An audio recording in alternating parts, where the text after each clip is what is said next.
Capítulo 8: O crescimento espiritual.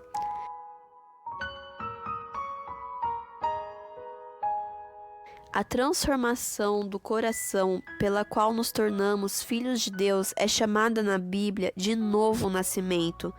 Também é comparada com a germinação da boa semente plantada pelo lavrador. Da mesma maneira, os que se converteram a Cristo devem, como crianças recém-nascidas, crescer até a estatura de homens e mulheres em Cristo Jesus. Efésios capítulo 4, verso 15. Como a boa semente plantada no campo, eles devem crescer e produzir fruto. Isaías diz que se chamarão carvalhos de justiça plantados pelo Senhor para sua glória. Isaías capítulo 61, verso 3. Essas ilustrações extraídas da natureza nos ajudam a entender melhor as profundas verdades da vida espiritual. Nem mesmo toda a sabedoria e habilidades do ser humano poderão produzir vida no menor objeto da natureza. É somente através da vida concedida pelo próprio Deus que uma planta ou um animal pode viver.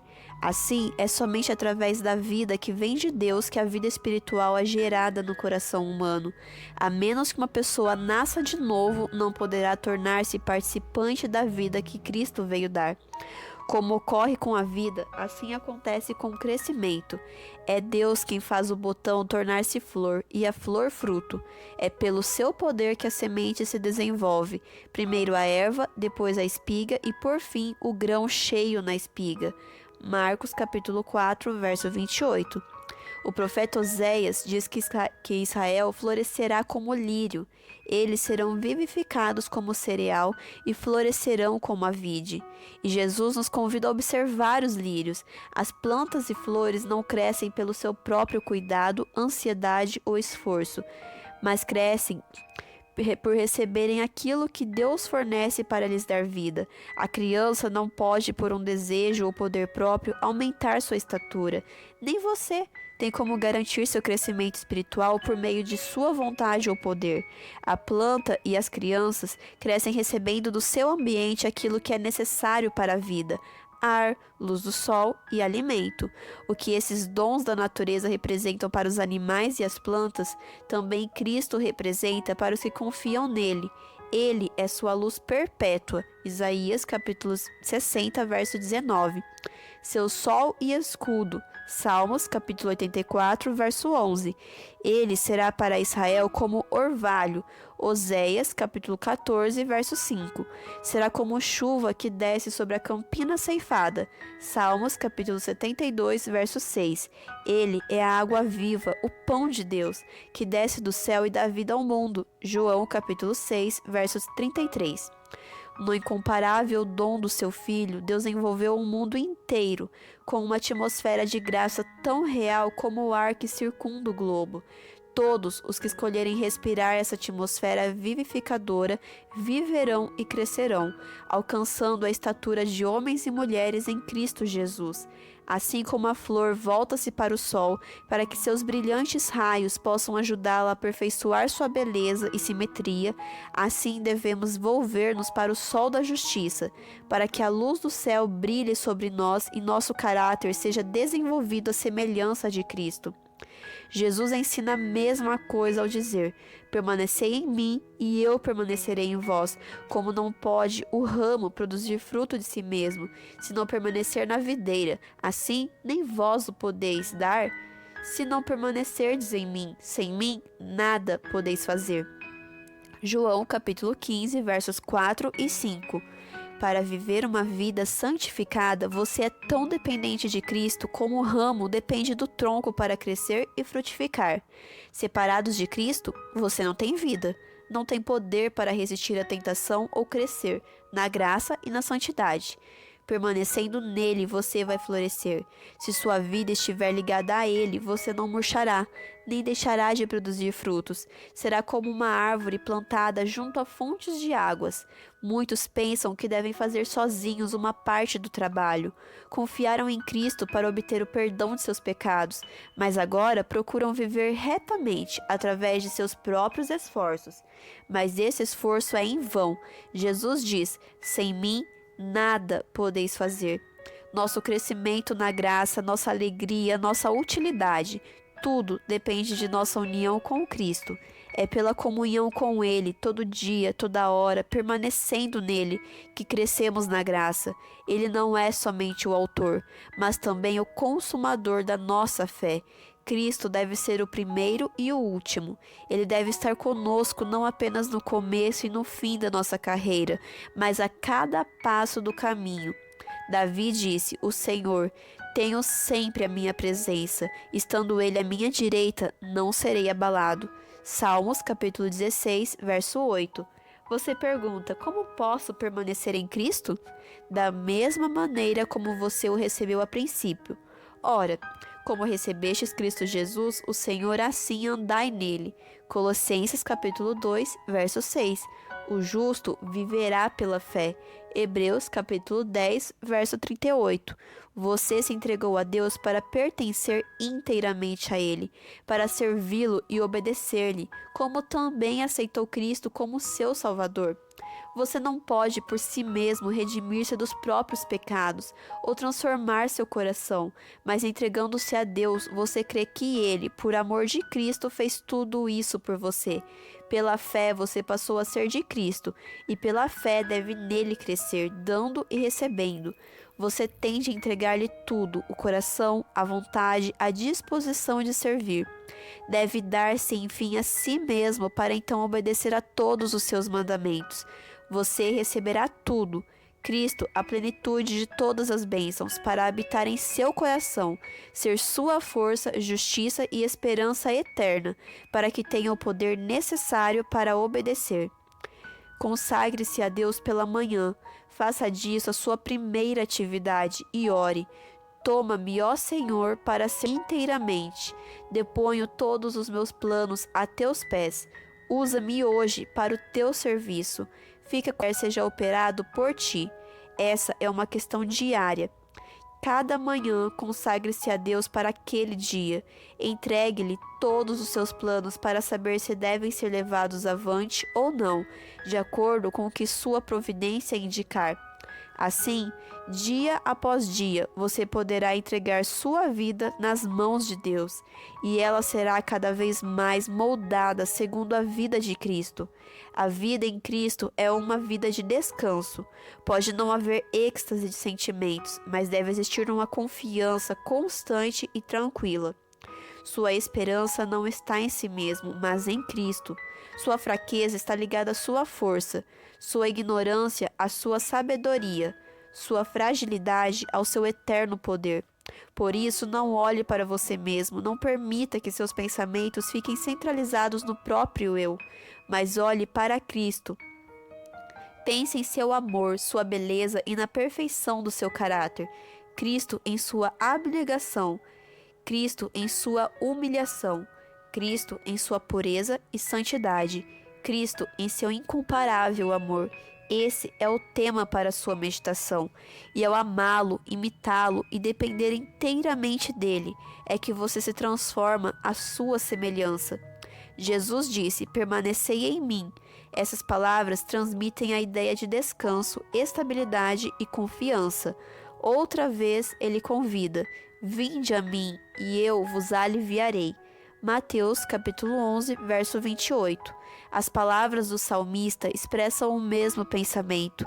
Descansa no Senhor e espera nele. Salmos capítulo 37, verso 7. E Isaías dá a certeza. Na tranquilidade e na confiança está a vossa força. E Isaías capítulo 30, verso 15. Este descanso não está na inatividade, pois no convite do Senhor a promessa de descanso vem junto com o chamado ao trabalho. Tomai sobre vós o meu jugo, e achareis descanso. Mateus capítulo 11, verso 29. O coração que descansa de maneira plena em Deus será o mais empenhado no trabalho ativo por Ele. Quando os pensamentos estão concentrados no próprio eu, eles afastam-se de Cristo, a fonte de vida e poder. Por isso, Satanás empenha-se em fazer com que as pessoas desviem o pensamento do Salvador, evitando a união e a comunhão do ser humano com Cristo, os prazeres do mundo, as preocupações, perplexidades e tristezas da vida, as falhas dos outros ou as próprias falhas e imperfeições. Todas essas coisas são por ele utilizadas para desviar o pensamento do Salvador. Não se deixem levar por esses ardis. Muitas pessoas que são realmente conscienciosas e que desejam viver para Deus também são por ele levadas a pensar nas próprias faltas e franquezas. Assim fazendo, ele consegue separá-las de Cristo e obter a vitória. Não devemos fazer de nós mesmos o centro, dando lugar à ansiedade e ao medo de não sermos salvos. Tudo isso afasta o coração da fonte de nossa força. Fale de Jesus. Pense nele, que o próprio eu se perca nele. Afaste toda dúvida, esqueça seus temores. Como o apóstolo Paulo diga, já não sou eu quem vive, mas Cristo vive em mim. E esse viver que agora tenho na carne, vivo pela fé no Filho de Deus, que me amou e a si mesmo se entregou por mim. Gálatas capítulo 2, verso 20. Descanse em Deus, Ele pode guardar aquilo que você lhe confiou, colocando-se em que vencedor por aquele que o amou. Quando se revestiu da natureza humana, Cristo ligou a si a humanidade com um laço de amor que nunca pode ser desfeito por poder algum, exceto a escolha do próprio homem.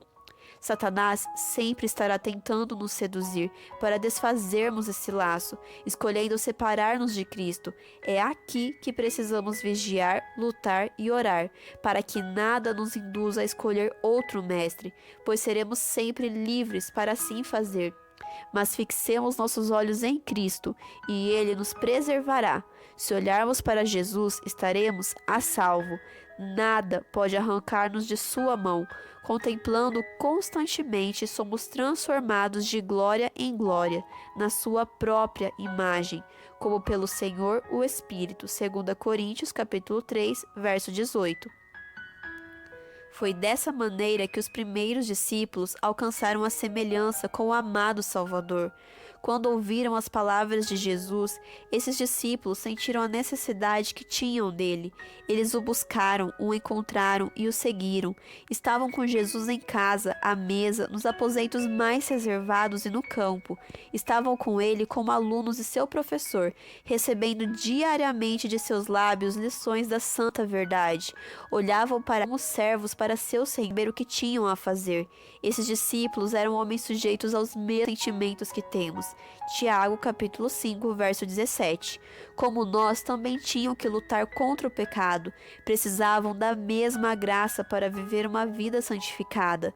Mesmo João, o discípulo amado, aquele que melhor refletiu a semelhança do Salvador, não possuía naturalmente esse caráter amável. Não somente era arrogante e ambicioso por honras, como também era impetuoso e ressentido ao ser ofendido.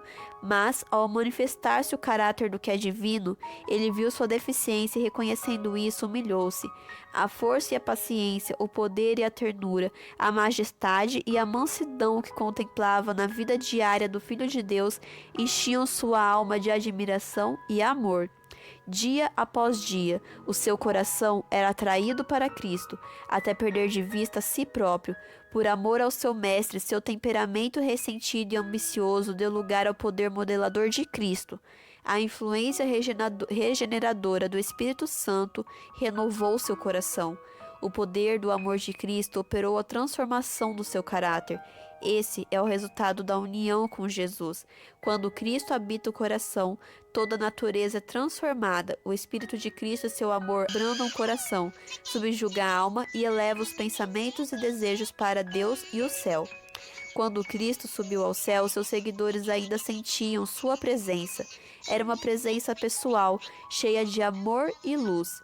Jesus, o Salvador, aquele que andara, falara e orara com eles, que lhes trouxera palavras de esperança e conforto ao coração, estava sendo levado para o céu. Ao subir, seus lábios ainda proferiam a mensagem de paz. Enquanto uma nuvem de anjos o recebia, os discípulos ouviam o som da sua voz. Eis que estou convosco todos os dias, até a consumação do século. Mateus capítulo 28, verso 20. Ele subiu ao céu em forma humana. Os discípulos sabiam que ele estava diante do trono de Deus ainda como seu amigo e salvador. Sabiam que sua simpatia ainda era a mesma e que ainda se identificava com o sofrimento da humanidade. Ele estava apresentando diante de Deus os méritos do seu precioso sangue, mostrando suas mãos e pés feridos, em memória do preço que pagou por seus remidos. Sabiam que ele subira ao céu para preparar um lugar para eles e que viria outra vez para levá-los para si. Ao reunirem-se depois da ascensão, eles estavam ansiosos por apresentar suas petições para o Pai em nome de Jesus. Reverentemente prostraram-se em oração, repetindo a promessa: se pedirdes alguma coisa ao Pai, ele vô-la concederá em meu nome. Até agora, nada tendes pedido em meu nome. Pedi e recebereis, para que a vossa alegria seja completa. João capítulo 16, versos 23 e 24. Os discípulos erguiam cada vez mais alto a mão da fé, apresentando o poderoso argumento: é Cristo Jesus quem morreu, ou antes quem ressuscitou, o qual está à direita de Deus e também intercede por nós. Romanos capítulo 8, verso 34. E o Pentecostes trouxe a presença do Consolador, de quem Cristo disse: ele estará em vós. João capítulo 14, verso 17. Mais tarde, ele disse: convém que eu vá, porque se eu não for, o Consolador não virá para vós outros. João capítulo 16, verso 7. Daí por diante, por meio do Espírito, Cristo habitaria continuamente no coração de seus filhos. Sua união com ele passou a ser então mais íntima do que quando ele estava pessoalmente com eles. A luz, o amor e o poder do Cristo que habitava neles se refletiam em sua vida, de modo que as pessoas, ao vê-los, admiraram-se e reconheceram que haviam eles estado com Jesus. Atos capítulo 4, verso 13. Tudo o que Cristo era para os discípulos, ele deseja ser para os seus filhos hoje, pois na sua última oração, com o pequeno grupo de discípulos ao seu redor, ele disse: não rogo somente por estes, mas também por aqueles que vieram a crer em mim, por intermédio da sua palavra. João capítulo 17, verso 20. Jesus orou por nós, pedindo para que pudéssemos ser um com ele, assim como ele é um com o Pai. Que união extraordinária!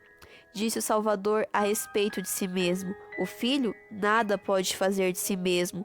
O Pai que permanece em mim faz as suas obras. João capítulo 5, versos 19 e 14, verso 10. Assim, se Cristo habitar em nosso coração, ele operará em nós tanto querer como realizar. Filipenses capítulo 2, verso 13. Trabalharemos como ele trabalhou, manifestaremos o mesmo Espírito, e assim, amando e nele habitando, cresçamos em tudo naquele que é a cabeça de Cristo. Efésios capítulo 4, verso 15.